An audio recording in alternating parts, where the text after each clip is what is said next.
That's what you call being a slave to your nafs. Today this is making you feel good. Tomorrow drugs are going to make you feel good. Then some other type of haram is going to make you feel good. Assalamu alaikum wa rahmatullahi ta'ala wa barakatuh.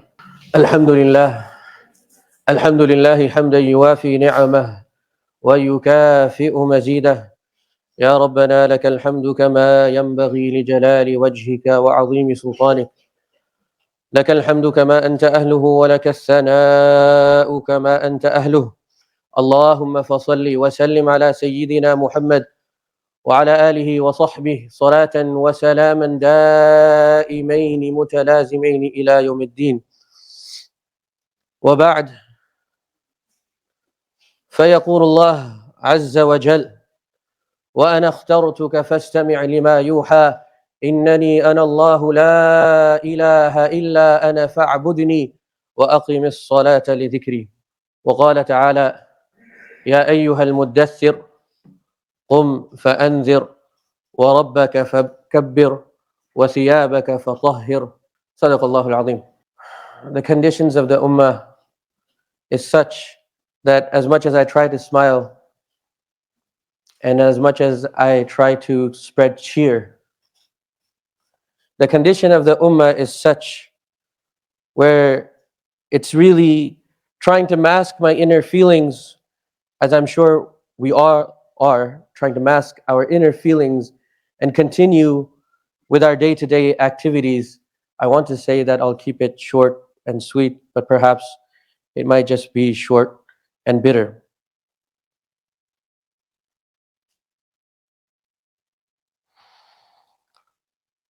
You ask about the people of Palestine, the people of Gaza. Who are the people of Palestine? Who are the people of Gaza? They are the people that Allah subhanahu wa ta'ala has chosen. They are the chosen people of Allah subhanahu wa ta'ala. Allah subhanahu wa ta'ala is purifying them. Allah subhanahu wa ta'ala is granting them shahada, martyrdom. Allah subhanahu wa ta'ala's nusra is with them. Victory will be theirs. In dunya and akhirah will be theirs. Bi-idhnillahi subhanahu wa ta'ala. They are the people of Gaza. These are the people of Palestine. They are our brothers. They are showing us what true iman and faith in Allah subhanahu wa ta'ala looks like. This is the sunnah of Allah subhanahu wa ta'ala. This is how Allah subhanahu wa ta'ala, when He wants something to be done, this is how Allah subhanahu wa ta'ala executes it. أَشَدُّ النَّاسِ إِبْتِلَاءً الْأَنْبِيَاءِ. Who are the people that Allah subhanahu wa ta'ala tests the most? It is the Anbiya alayhimu salatu wassalam. Allah tests them the most. Is there tawakkul there or not? Is there yaqeen there or not? Is there iman there or not? Is there strength there or not? Allah has to prove it to the people. But who next? ثُمَّ الْأَمْثَلْ فَالْأَمْثَلْ. Then those people that are like the Anbiya alayhimu salatu wassalam, the most similar to the Anbiya alayhimu salatu wassalam, and then those people that are the most similar to the Anbiya alayhimu salatu wassalam. The ibtila of Allah subhanahu wa ta'ala is not easy. It was never meant to be. The ibtila of Allah subhanahu wa ta'ala, the test of Allah subhanahu wa ta'ala, induces panic. The ibtila of Allah subhanahu wa ta'ala, the test of Allah subhanahu wa ta'ala, causes individuals, the strongest individuals that you can place, it causes them to panic. It causes them to worry. It causes concern to overcome them. No matter how strong they are, you bring the most strongest individuals, and the ibtila of Allah subhanahu wa ta'ala, when they find out about it, their immediate reaction is not that I am ready to accept. That's not the immediate reaction. The immediate reaction is, how am I going to do it? And I will prove it to you, because this is what Allah subhanahu wa ta'ala says in the Quran. Musa alayhi salatu wassalam, he's out traveling. He's with his family. He's concerned for the safety of his family. He doesn't quite know the direction, and there is darkness on all sides. He says to his family, now let me go out in this darkness and see if I can find some light in this darkness. Perhaps I'll find someone there, and I'll ask him about directions, and they will be able to guide us towards safety. Musa alayhi salatu wasalam went out looking for safety. He went out looking for security. He saw the light from far away. He approaches closer and closer and closer until a voice comes out to Musa alayhi salatu wassalam. Musa, I have plans for you. وَأَنَا اخْتَرْتُكَ فَاسْتَمِعْ لِمَا يُوحَى. Musa, I have chosen you. I have chosen you. You are going to be my mukhtar. You are going to be my chosen individual. I am going to take work from you. But first thing is first. إِنَّنِي أَنَا اللَّهُ. Know this with conviction. إِنَّنِي أَنَا اللَّهُ. لَا إِلَهَ إِلَّا أَنَا فَاعْبُدْنِي. There's no one worthy of worship, no God except for me. As Muslimin, as upholders of Tawheed, we do not believe in any other God except for Allah subhanahu wa ta'ala. There is no one worthy of worship except for Allah subhanahu wa ta'ala. There's no other deity. There's no demon worthy of worship. There's no stone, certainly no stone worthy of worship. There's no angel worthy of worship. There's no creation of Allah subhanahu wa ta'ala worthy of worship. No fire, no sky, no heaven, no rock, no river.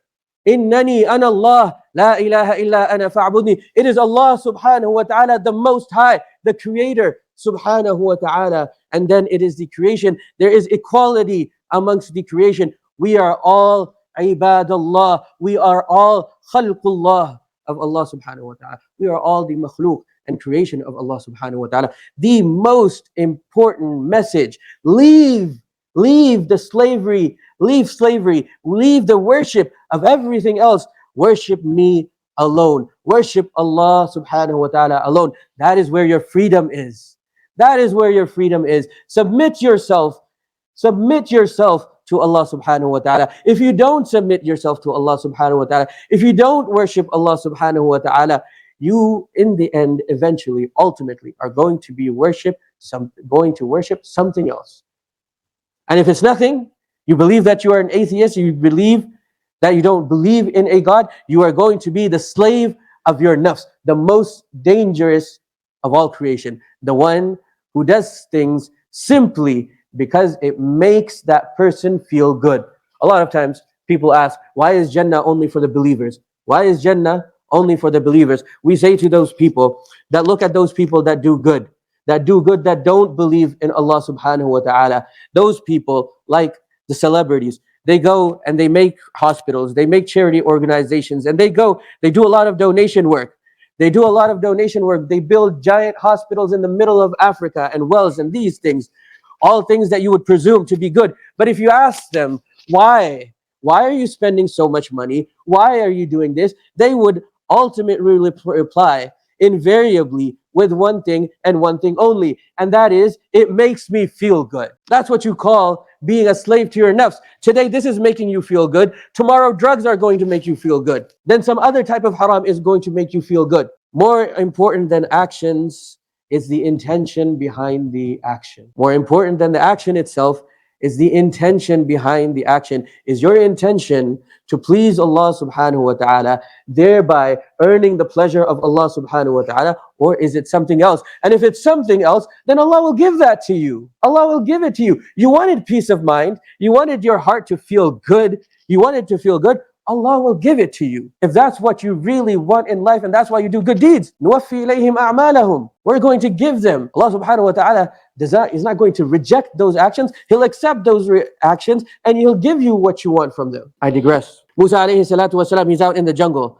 The voice comes from Allah subhanahu wa ta'ala. أَنَا اخْتَرْتُكَ فَاسْتَمِعْ لِمَا يُوحَى إِنَّنِي أَنَا اللَّهُ لَا إِلَهَ إِلَّا أَنَا فَاعْبُدْنِي وَأَقِمِ الصَّلَاةَ لِذِكْرِي إِنَّ السَّاعَةَ آتِيَةٌ أَكَادُ أُخْفِيهَا لِتُجْزَى كُلُّ نَفْسٍ بِمَا تَسْعَى. The one worthy of worship only is Allah subhanahu wa ta'ala. Another central aqidah, central belief is the sa'ah, qiyamah. Qiyamah is coming. إِنَّ سَاعَةَ آتِيَةٌ أَكَادُ أُخْفِيهَا. I have concealed it from everyone. لِتُجْزَى كُلُّ نَفْسٍ بِمَا تَسْعَى. Why is there a sa'ah? Why is there qiyamah?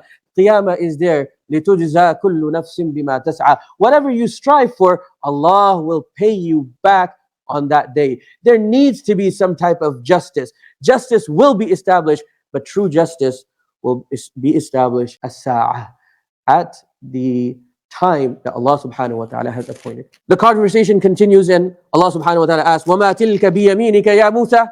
قال هي عصاي. What is in your hand? And he says, Musa alayhi salatu wasalam, he says that I have a staff. And Musa alayhi salatu wasalam begins to talk to Allah subhanahu wa ta'ala about the staff. And he says, I do this with it, Ya Allah, and I do this with it, and I do this with it. He's enjoying his conversation with Rabb subhanahu wa ta'ala. أتوكأ عليها وأهش بها على غنمي ولي فيها مآرب أخرى. Allah subhanahu wa ta'ala says, قال ألقها يا موسى, throw it يا موسى. فألقاها فإذا هي حية تسعى. Musa alayhi salatu wasalam throws it, and all of a sudden it becomes a snake. Musa alayhi salatu wasalam is perhaps one of the most brave humans to ever walk the face of this earth. This was a test of Allah subhanahu wa ta'ala. What was the immediate reaction of Musa alayhi salatu wasalam? Was it that I am brave? I am not going to back down? No, Musa alayhi salatu wasalam had a human reaction. He felt scared.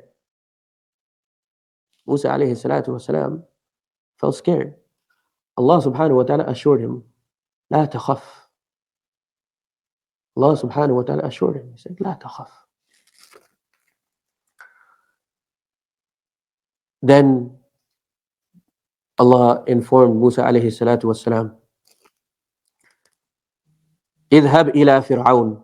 Your task now isn't that you get to enjoy my ma'rifah, knowing me, knowing my attributes, knowing my mercy and my kindness. It's not simply just for you and your family. No, idhab, you have to go, you have to spread it. Spread it to who? Go to who and deliver this message? My tribesmen, my people? No, idhab ila fir'aun, innahu tagha. You have to go to Fir'aun, the most vicious person, the tyrant that rules all tyrants. Fir'aun. Nobody worse than Fir'aun. Idhab ila Fir'aun, innahu tagha. I'll come back to this and the dua of Musa alayhi salatu wasalam. Just like how Musa alayhi salatu wasalam was selected by Allah subhanahu wa ta'ala, and Allah subhanahu wa ta'ala said, أَنَا اخْتَرْتُكَ فَاسْتَمِعْ لِمَا يُوحَى. Allah subhanahu wa ta'ala similarly informed other prophets alayhi salatu wasalam as well. Allah subhanahu wa ta'ala also informed Maryam alayhi salam. Maryam alayhi salam, the malaika came to Maryam alayhi salam. What did they say? وَإِذْ قَالَتِ الْمَلَائِكَ يَا مَرْيَمْ إِنَّ اللَّهَ اصْطَفَاكِ وَطَهَّرَكِ. Allah has chosen you. Allah has chosen you. Allah loves you. Allah is going to take great work from you. إِنَّ اللَّهَ اصْطَفَاكِ وَطَهَّرَكِ. Allah has purified you. Allah has purified you. وَاصْطَفَاكِ عَلَى نِسَاءِ الْعَالَمِينَ. Maryam alayhi salatu wasalam, undoubtedly, just like how Musa alayhi salatu wasalam was happy, and he began to talk about his staff and how he does things with his staff. He enjoyed speaking to Allah subhanahu wa ta'ala. Maryam alayhi salam, undoubtedly, she probably enjoyed those moments as well. But then came the real test from Allah subhanahu wa ta'ala. إِذْ قَالَتِ الْمَلَائِكَةِ يَا مَرْيَمْ إِنَّ اللَّهَ يُبَشِّرُكَ. Allah subhanahu wa ta'ala is giving you glad tidings. Glad tidings of what? What gift is going to come? The gift is going to be a child. The gift is going to be a child. Sayyidah Maryam alayha salam is a virgin. She has no husband. Allah is telling her that she is going to have a child. How do you think she felt? She felt terrified. She felt petrified. She felt crippled. The Quran narrates her words. Ya laytani mittu qabla hadha. Such a test and ibtila from Allah subhanahu wa ta'ala. Ya laytani mittu qabla hadha. What are my people going to say? Ya laytani mittu qabla hadha. Oh, I wish I were dead. I wish I was dead before this. Allah chose her. Allah said that He purified her. But then the ibtila came. The ibtila came from Allah subhanahu wa ta'ala, and she said, Ya laytani mittu qabla hadha wa kuntu nasyan mansiya. I wish I was forgotten. Nobody knew who Maryam was. The ibtila of Allah subhanahu wa ta'ala, the test of Allah subhanahu wa ta'ala is not meant to be easy. It's not easy. The Prophet alayhi salatu wassalam receives wahi. Jibreel alayhi salatu wassalam comes to him in Hira, the cave. And Jibreel alayhi salatu wassalam tells the Prophet, orders the Prophet, Iqra. And the Prophet alayhi salatu wasalam, confused, says, "Ma ana biqari. I don't know how to read." And Jibreel alayhi salatu wasalam repeats. And eventually the message gets across that the Prophet alayhi salatu wasalam has an azim, a great task ahead of him. He has to call his people towards the worship of Allah subhanahu wa ta'ala. How do you think the Prophet alayhi salatu wasalam felt? Do you think that his immediate reaction, sallallahu alayhi wasallam, the mercy of mankind, the best of all creation? But do you think the first reaction was that I am ready for this ibtila, I am ready for this test? He went home to his wife and said, Zammiluni, Zammiluni, Dathiruni, Dathiruni. He went to his wife seeking Sayyidah Khadija radiallahu ta'ala anha's comfort. And he would later say, La rahata ba'da al-yawm. There's no relaxation. There's no raha after today. Sayyidah Khadija radiallahu ta'ala anha, she assured the Prophet alayhi salatu wasalam that Allah subhanahu wa ta'ala has chosen you. Now Allah subhanahu wa ta'ala will not desert you. He won't desert you because you do three things. Three things because of which Allah subhanahu wa ta'ala will not desert you. What were those three things that Sayyidah Khadija radiallahu ta'ala anha, the wife of the Prophet alayhi salatu wasalam, identified? The first thing she said, that your relatives, you keep good relations with your relatives. You make sure that everyone stays one happy, big, good family. Silatul Rahim. Silatul Rahim, really joining ties. Joining ties is really when somebody tries to break ties. When you're already comfortable with someone, when they're always nice to you anyway, it's easy to join ties with that person because it's already joined. But when somebody tries to break off from you, there's that one family member, two family member, a couple of cousins that are away. Joining ties with them for the sake of Allah subhanahu wa ta'ala, that's real silatul rahim. Sayyidah Khadija said that you do that. That's one of the things. The other thing is, وَتَكْسِبُ الْمَعْدُومِ. Those people that don't have enough, you give to them. تَكْسِبُ الْمَعْدُومِ. Allah subhanahu wa ta'ala has made you fortunate enough to be a successful person in business.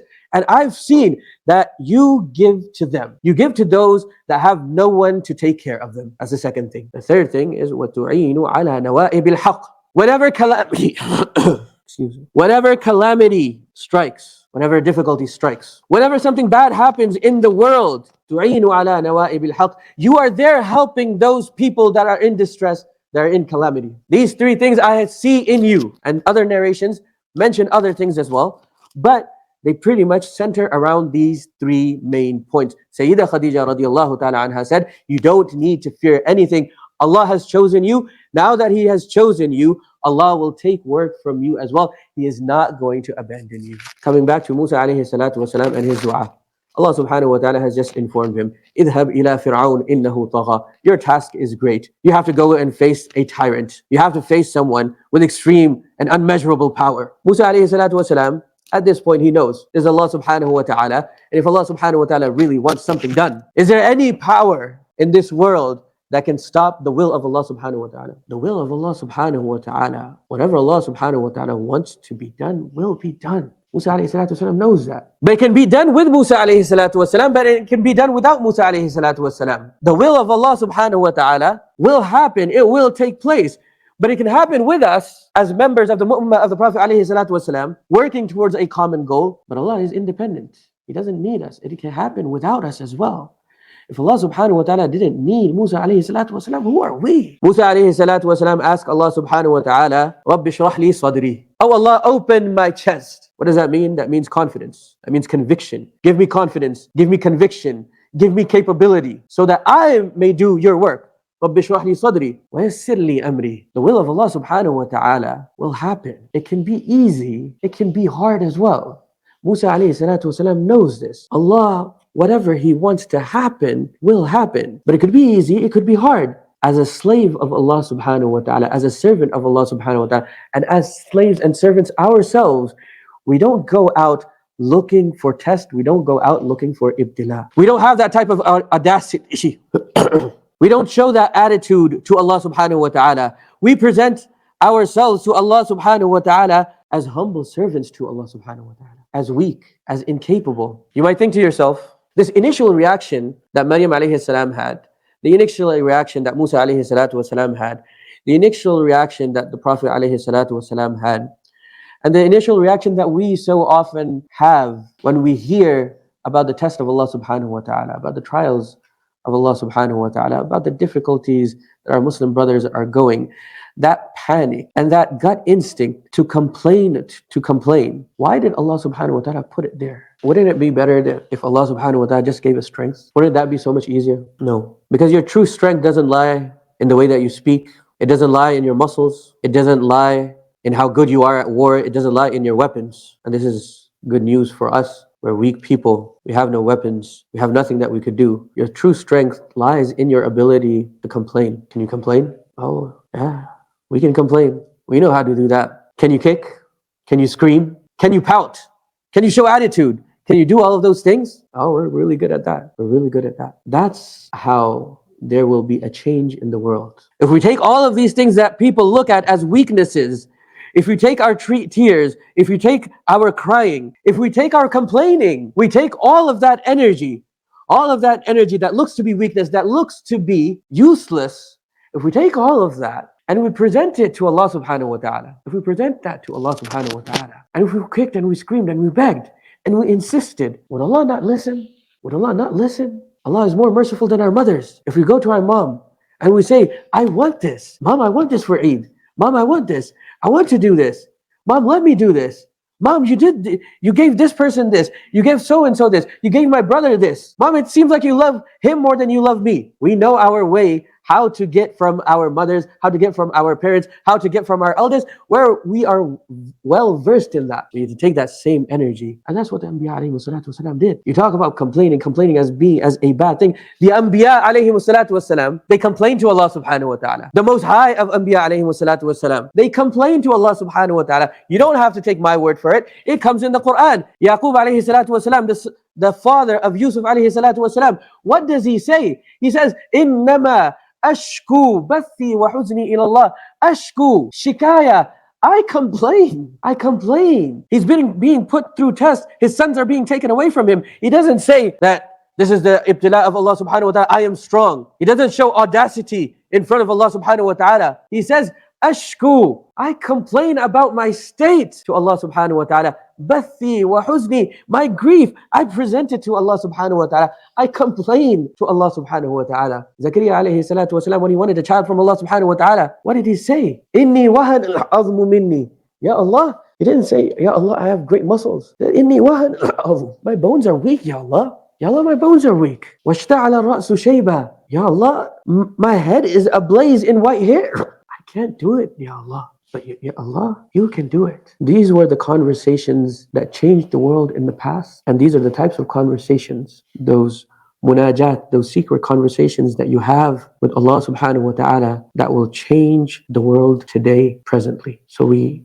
turn ourselves to Allah subhanahu wa ta'ala and we kick and we cry and we complain. And we say to Allah subhanahu wa ta'ala, Ya Allah, it could be easy, it could be hard. But Ya Allah, we are weak. We ask you to have mercy and we ask you to make things easy for us.